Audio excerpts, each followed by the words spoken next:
Are we still there? Hello? Hi. Yeah, you're still here.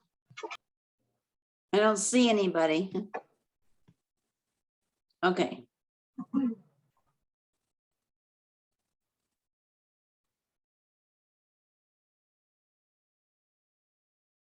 So this is Sean. I'm just checking to see, doesn't look like we have quorum yet for finance and personnel, unless I'm missing people. I see Linda and Melissa and myself. So we've got 3 out of 7.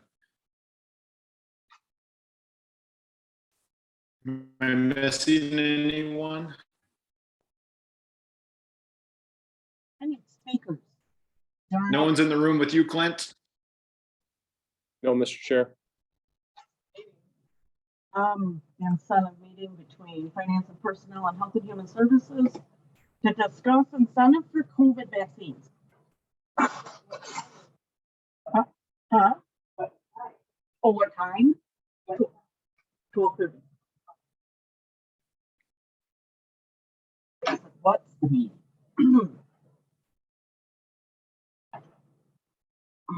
Cheryl, I'm not sure if you know this, but you're not muted, so we can hear what you're saying.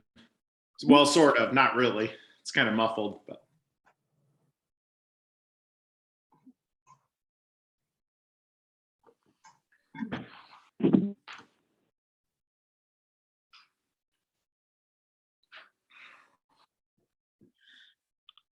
So Health and Human Services looks like they have a quorum right now. You got 4. If Did Diane's- did people know about it? well, Health and Human Services just got done like 20 minutes ago, 15 minutes ago, I guess. Some of them had to leave because they had other things to do today. I spoke with Supervisor Seep this morning. He intended on joining. I'm not sure where he might be.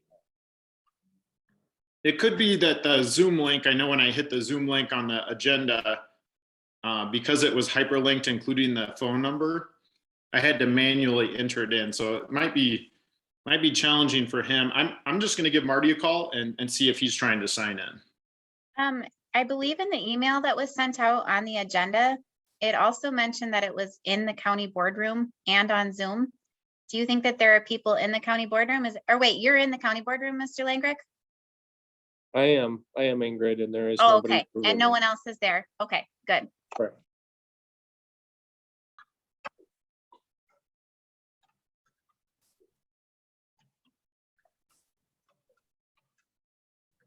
How about Dave Turk or Mark Coy?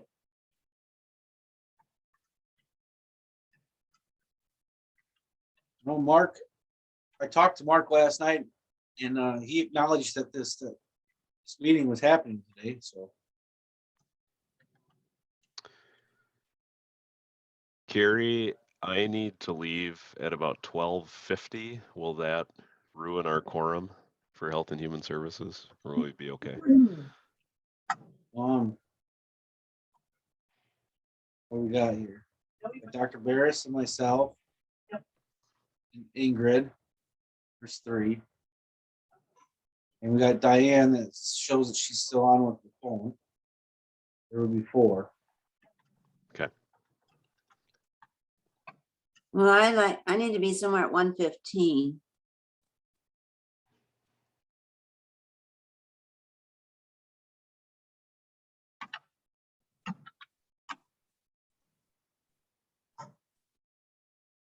It looks like Don Seep is trying to get on. Barb is working with him right now to try to get connected.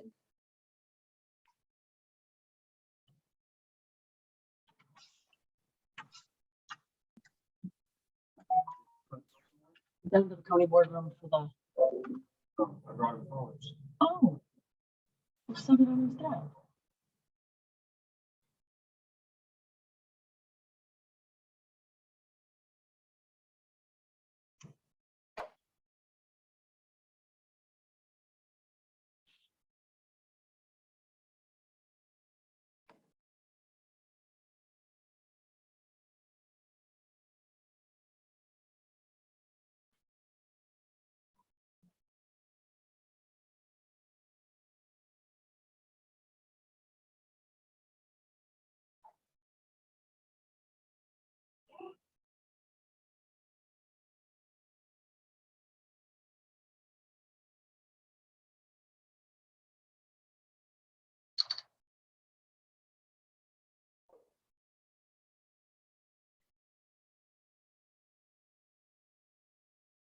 Okay, so he just got home.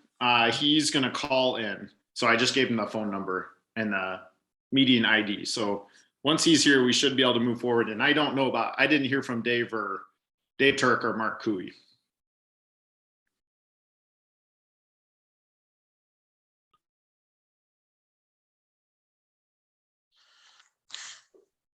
Do you guys see the chat from Barb Scott? It says that she doesn't have access to help him. I don't know who would have access on that. Is that you, Megan?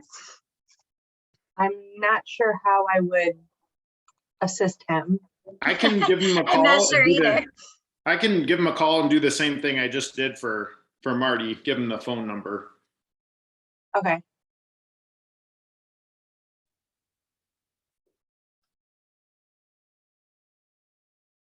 I'm not sure what we can do that Barb can't, I guess. I was a little confused as well. There's no tech support in Casanova, I take it. There should be, 'cause we gave him a whole bunch of money at the beginning of this year. I would have thought Barb No would part have of tried the phone number as Doesn't look well. that far for me, but that would take me a while. I'm here. Okay, we have a quorum. Good. Sorry. Sean's on the phone right now. So once he's done, then we'll kind of get stuff going here with the joint thing. This shouldn't take too long, should it? Because I have a 1:15. Depends on people's passions, I guess. Okay, I wasn't having any luck getting through to him, but we've got a quorum now. So, Carrie, should we go ahead and move forward? Yeah. So now I guess I'll start out. So I'd like to call the Health and Human Services Board. Are you meeting okay with together. moving forward, Carrie? Yep, I am. Okay. I'm gonna call the Health and Human Services Board together, or to order on Thursday, November 11th at 12:39 PM. Was there any? I guess now I think you would go, actually, we have to approve the agenda. So Health and Human Services Board, was there a proof of notification, I guess, that we did post this? I think Cheryl did post this on the wall. Mr. Langrick, do you want to confirm that? We did have it posted, Mr. Chair. All right, wonderful. So then I just would entertain a motion to approve our 6-point agenda. So moved. So moved. Seconded. So motion by Ingrid Glassburner, seconded by Timothy Gotchel. All those in favor signify by saying aye. Hi. Those opposed- Those opposed say nay. Motion carries. So Health and Human Services Board is in session, I guess. So Sean? Okay, and yeah, I'll go ahead and call the Finance and Personnel Committee to order. This is our Thursday, November 11th joint meeting with the HHS Board. Agenda item number 2, proof of notification. Mr. Langreck, was there proper proof of notification? Yes, there was, Mr. Chair. Okay, thank you. And then agenda item number 3, looking for a motion to approve the 6-point agenda. I so move, Linda Gentis. I'll second. Okay, motion by Brewer? Gentis. Yep, second by Brewer. All those in favor of the agenda, please say aye. Aye. Aye. Opposed, say no. Okay, that motion carries. So we have an agenda as well. And then I was hoping, I've never done a joint meeting before, so this is just more of a question, or maybe it's a suggestion. I think it'd be great to have one person be the chair to recognize people for discussion, if that's the way it goes, if we've got a lot of people who want to talk. So I was wondering, Carrie, if I could hand that off to you, and if you could, on agenda item number 4 at least, handle the discussion or be the chair. Thought maybe you could do that, since this is what you were wanting to do. Okay, well, just one of us have got to do it, huh? It'd probably be easier for everyone if one person was recognizing people. Okay, well, I'll go ahead and do that then. So agenda, do we need a motion to make that formal, or should we just carry I forward? don't think so. I think I would be in agreement with cooperating with you on that. Okay.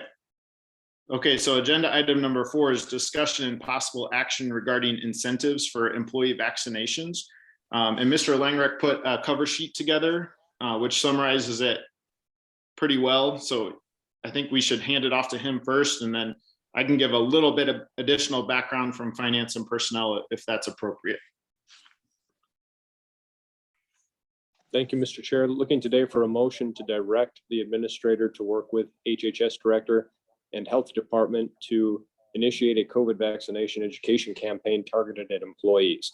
Background on this item is that options of monetary bonuses, paid time off, insurance premium adjustments, entry for lottery drawings, etc., have been suggested and considered by the administrator. Discussion has been had with the Finance and Personnel Chair, Health and Human Services Board Chair, Health and Human Services Director. Based on administrative capacity and reports on effectiveness in reducing hesitancy, it is recommended that the county pursue an education campaign to help promote the positive public health impacts of vaccinations.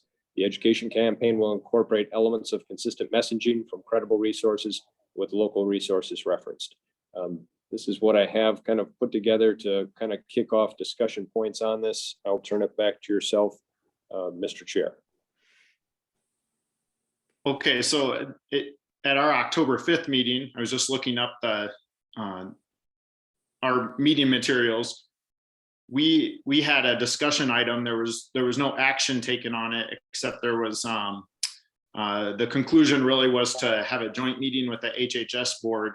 But there was an article that we looked at that those different points that Mr. Langreich just made in the cover sheet came from.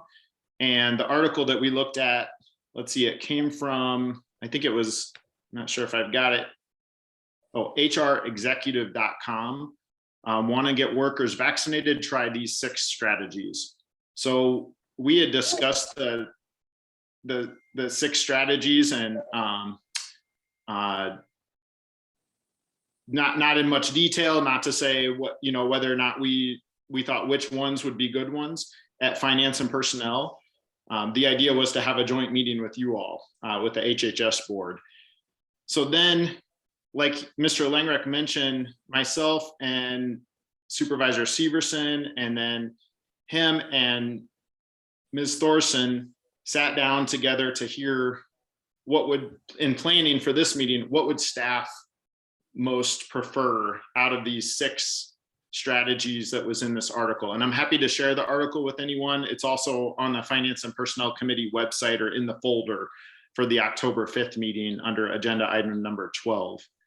If folks have access to that. But the 6 were provide education was the first one, be consistent about messaging was the second, use financial incentives was the third, give workers time off was the 4th, help workers find a vaccine was the 5th, and the 6th was use credible messengers. So as he mentioned, there wasn't a lot of interest from staff in the incentives, either paying people or giving them additional time off. But the education part was of interest, especially from HHS staff. So that's the background. And I think today we're just looking for some direction to make sure that everyone, that both the Finance and Personnel Committee and the HHS board agree with this approach before anything moves forward. Can I comment? Mr. Chairman. Yeah, go ahead, Mr. Severson. So I just would like to make known that we're not talking about instituting a mandate per se at this time. And I think if Director Thorson, I know Administrator Langreich sent out an email the other day explaining what the process is and what's going down that's handed down from the federal government. I like the way that Director Thorson explained that today. Would you be willing, Tracy, to go over again when you talked about the Centers for Medicare and OSHA, and then the county, how the counties would have to adopt OSHA regulations? Sure, I can just share what I shared with the Health and Human Services Board. So like Supervisor Severson mentioned, there's an emergency CMS and OSHA regulation requiring COVID-19 vaccinations for workers. And of course, for Health and Human Services being both an employer and a provider of Medicaid and Medicare services. We have a lot of questions about that, but the OSHA rule does not directly apply to Wisconsin public or government entities, just because of our status with how the OSHA plan that we're on. But it's still unclear if Wisconsin's regulatory authority, which is DSPS, Department of Safety and Professional Services, if they will adopt the OSHA vaccine mandate. It's also not clear if CMS regulation would apply to the entire Health and Human Services Agency, or possibly just those programs that receive Medicaid or Medicare reimbursement, or possibly not at all if we're not defined as a Medicare or Medicaid certified facility, and we're kind of waiting for some additional information on that. So I know that Administrator Langreck and our Corporation Council are also evaluating this. And like other counties, we're waiting for more information and guidance from Wisconsin County's legal review that they're conducting. Some of that information has come out, but I think there's a little bit more we're waiting for on the Health and Human Services side. So our our Corporation Council has advised Health and Human Services, because I asked directly about this, that until we have a better clarity, we have no means of enforcing a mandate at this point. So we would err on the side of preserving our status quo until we have more information. Is that what you were kind of looking for? Yes, Thanks. I was just say like where we're at right now with everything that's going on. So people are not of the opinion that, hey, we're trying to look to force something on them at this time. I also would like to make note that we do have in this meeting a couple healthcare providers. We got our county health nurse that is here. She's in the room with us. And also Dr. Gerald Barris is here. He was an emergency room physician for a number of years and just recently retired. And then also Supervisor Glassbrenner, in her other job, she is a registered nurse, and then I'm also a healthcare provider too. But anyway, I just wanted to make that known that we do have some people here that if there are some concerns with stuff, that maybe we could get some of them answered today through some of our knowledges that we've had and experiences. Mr. Chairman, this is Mr. Brewer, go ahead. Do we have anyone in attendance from Pine Valley Village?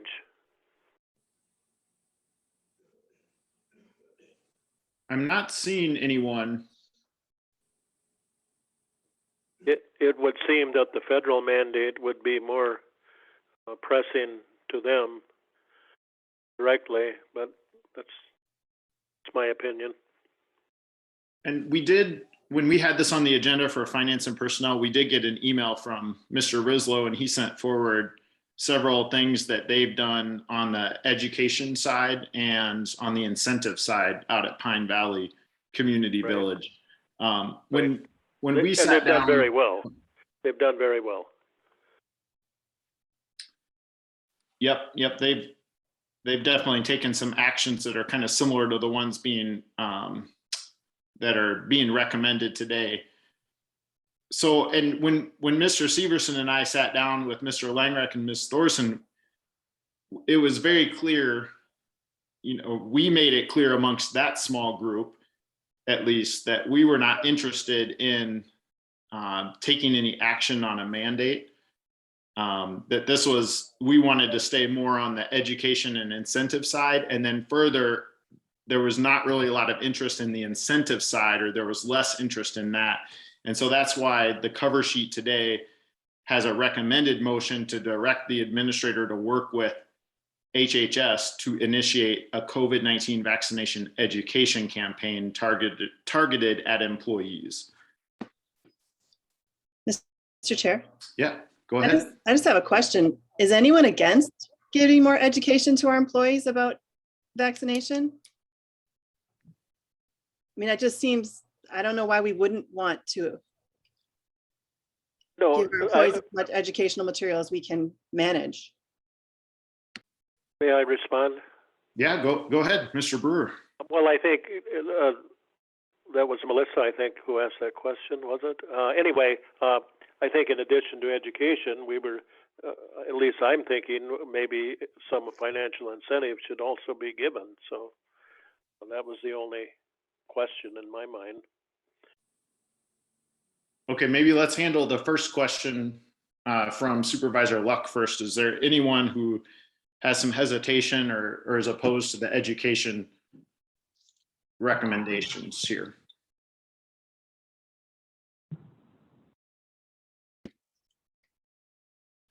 Anyone opposed to those?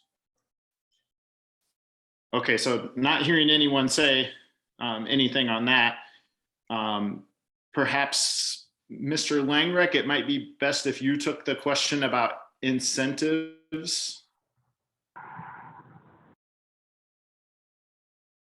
There's several different monetary incentives that were kind of considered and chewed on. A monetary incentive in the form of a bonus type of a pay. We talked about monetary incentive in the form of compensated time off or paid time off.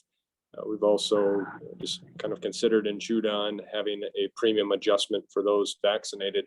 It becomes a challenge when you start talking then in context of who is going to be eligible for it. Is it going to be for folks that are going to seek a vaccination that haven't received any, or is it going to be for folks that have already completed their first series? Is it going to include folks that are getting a booster type of a shot? Those are things that would have to be teased out.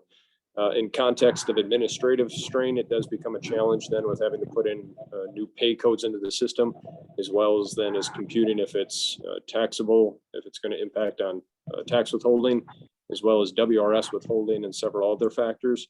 So there's administrative concerns that kind of go along then too with financially who's going to be eligible for it. And if the categories are not all inclusive, you could have folks that have anxieties then of feeling like they were shorted because they took the initiative to get the vaccinations before there was an incentive. There's also then folks that if they choose to continue not to, it can be quickly seen as a punishment for having not got it. Other consideration points that kind of go into it too then is the additional finances, as well as what was my other point? I had one other point here that I lost. But those were the talking pieces on it. You have to, if you're going to do a bonus pay, you'd have to define who it's going to be, the inclusiveness of and what the conditions are for receiving it. If we start talking about a paid time off, a lot of the same questions apply.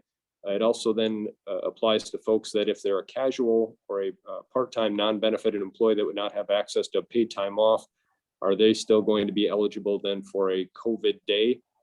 That would be a different accrual code that would be put in our AS400 system and have to be tracked.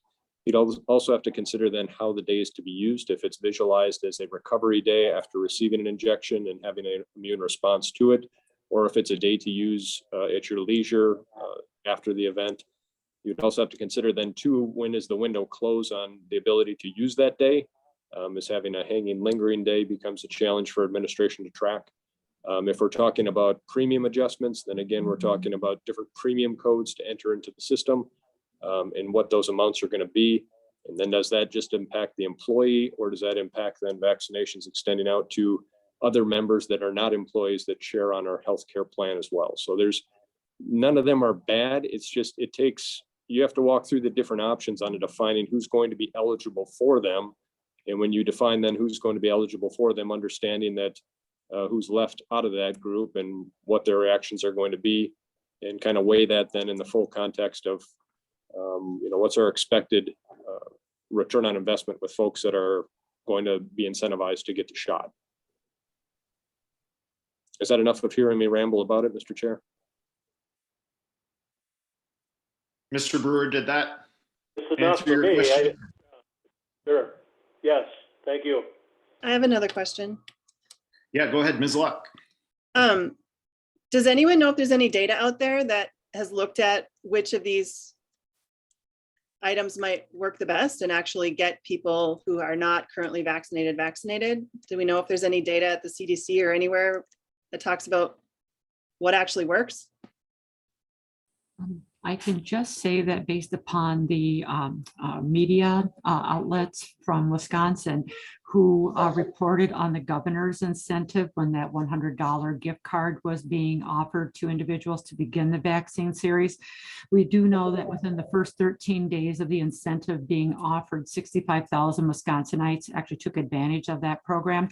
And if I recall correctly, and again, I can't find a source that says that specific amount, that incentive was extended another 2 weeks past the Labor Day weekend when it was set initially to expire. And if I recall correctly, I think approximately 142,000 individuals accessed vaccines as a result of that incentive. We here did give vaccines to individuals who were specifically interested in that particular incentive. The backlash, though, was also tough on social media.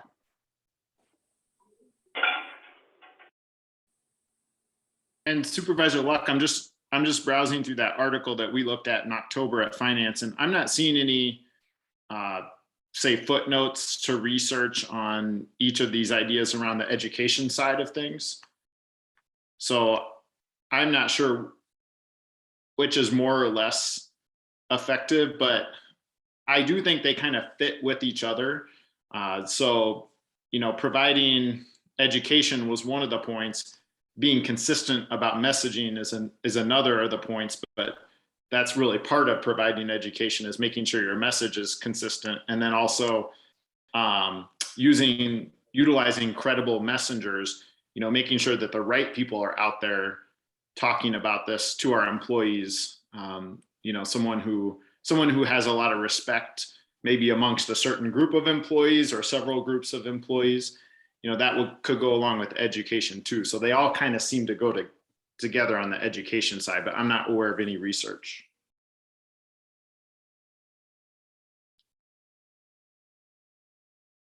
Anyone else have any questions or thoughts on this? I'd be willing to make the motion to, I can't remember how it was stated, but to proceed with an educational campaign for our county employees. Okay, and just a question about this. If we have a joint meeting, do we just need one motion, or does one motion need to come from Finance and Personnel and another from the HHS board? I don't know how that works. Mr. Chair, you would want motions from both bodies if, they wouldn't have to, I guess technically both bodies wouldn't have to agree. It's just you're discussing it together, and if one body were to take action and the other body wanted to mirror that to better enforce it, then both bodies would be taking separate actions. Okay, so I'll just handle the finance side and I'll let Mr. Severson handle the HHS side. So it's a Linda, motion. and I'll second Melissa's. Okay, motion by Luck and a second by Gentis. And the motion is to direct the administrator to work with the HHS director and health department to initiate a COVID-19 vaccination education campaign targeted at employees.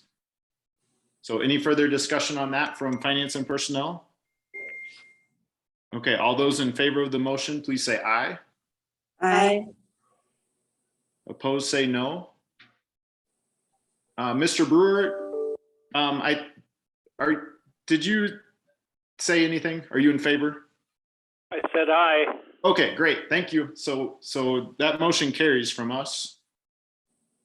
So Human Services Board, do you have any questions or thoughts on what Finance and Personnel just approved through their motion?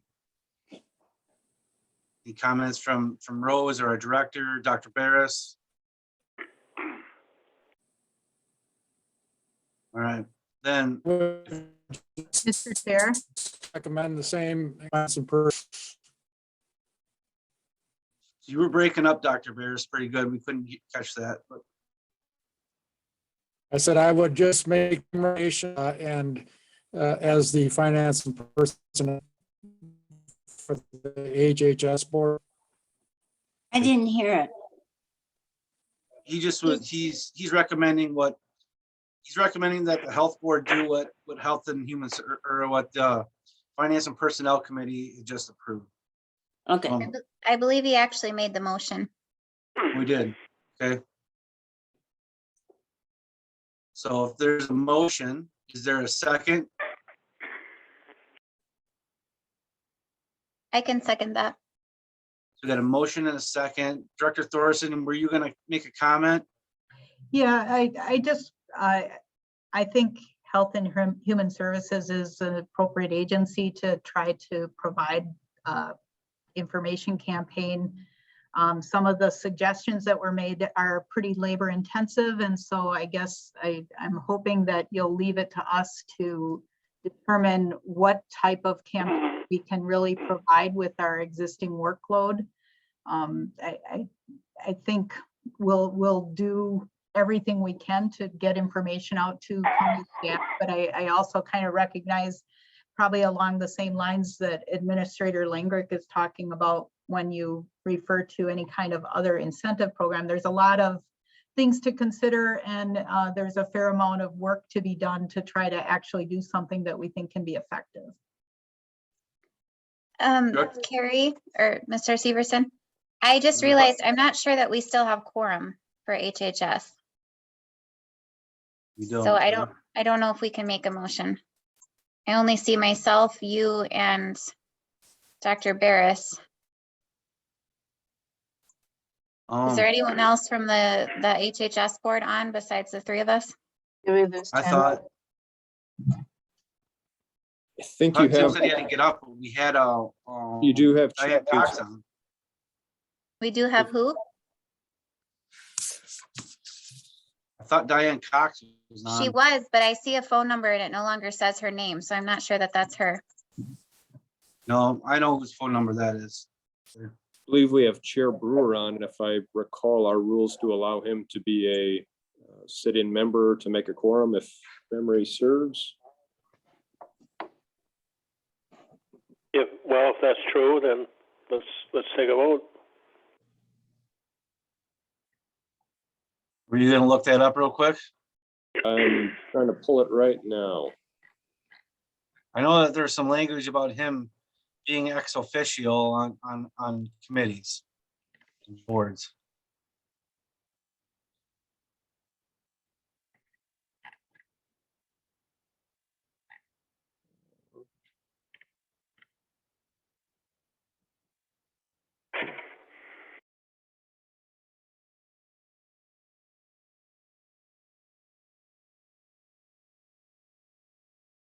What's happening here?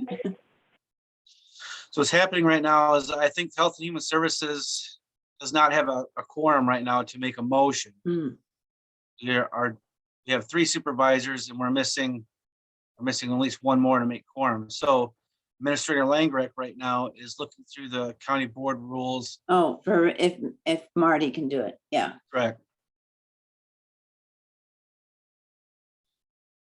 But if not, I still think that we can continue with our discussion and our thoughts. And it would be a recommendation from finance anyway to Health and Human Services, and I wouldn't see an issue, foresee an issue with that motion anyway. As long as Director Thorson feels that she can, and our health officer could do something like that, it's not going to be too time consuming for them and take away from their regular everyday duties.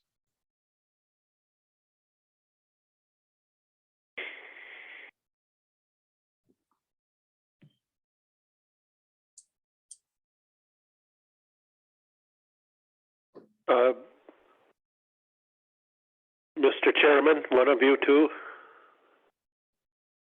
Go ahead, Marty.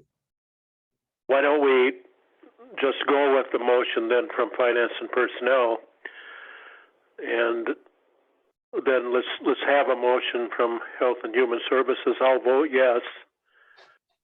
And if it later on we find out it's invalid, we still have the motion from Finance and Personnel. So I think don't see any the problem motion going from ahead. Finance and Personnel, I think the motion from Finance and Personnel is sufficient. I don't think one really needs to come from the health board per se for that. I just think the motion from finance is just asking if the health department would be willing to do that. And I think the health department could make that decision on their own without having our committee directing them to do that. would that be reasonable to understand? Yeah, I'm gonna be, Or Administrator Langrick? I was gonna say by like position description and design, I marched to the orders of finance and personnel, so I, even with lack of motion from the Health and Human Services Board, I would still be reaching out with Director Thorson to begin action on this. I would say that would probably be a good way too, if we lack some quorum there, so. All right, Right. and I'm in favor of the motion that, or I support the motion from Finance and Personnel, and I think Ingrid does, and Dr. Barris did also, so. So we can move on, I guess, further.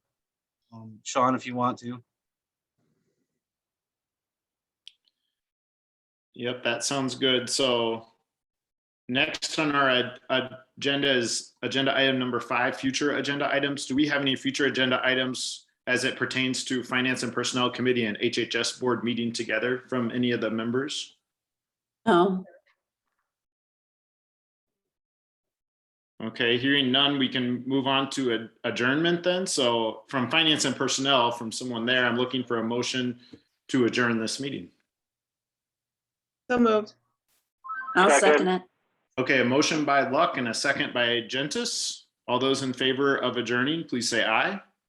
Aye. Aye. Aye. Opposed, Aye. say no. Okay, that motion carries. Finance and Personnel is adjourned. So Health and Human Services would not need to adjourn because we don't have a quorum, so we were out, so essentially this meeting is over with. However, could somebody just go over what that motion was, or just restate the motion that was made by Finance and Personnel? Just so I can ingrain that into my memory. Yep, I'm happy to reread it. It's a motion to direct the administrator to work with the HHS director and health department to initiate a COVID-19 vaccination education campaign targeted at employees. Okay. That's okay with you, Megan? Did you write that, got that down? Okay. And I'm not All sure right. if Cheryl, we'll figure it out. Okay, Megan, it was written on a, I have it written down. Background. Yeah. okay, awesome. Okay, thanks everyone for coming. Appreciate Okay, everyone's Bye, guys. attendance. bye. All right.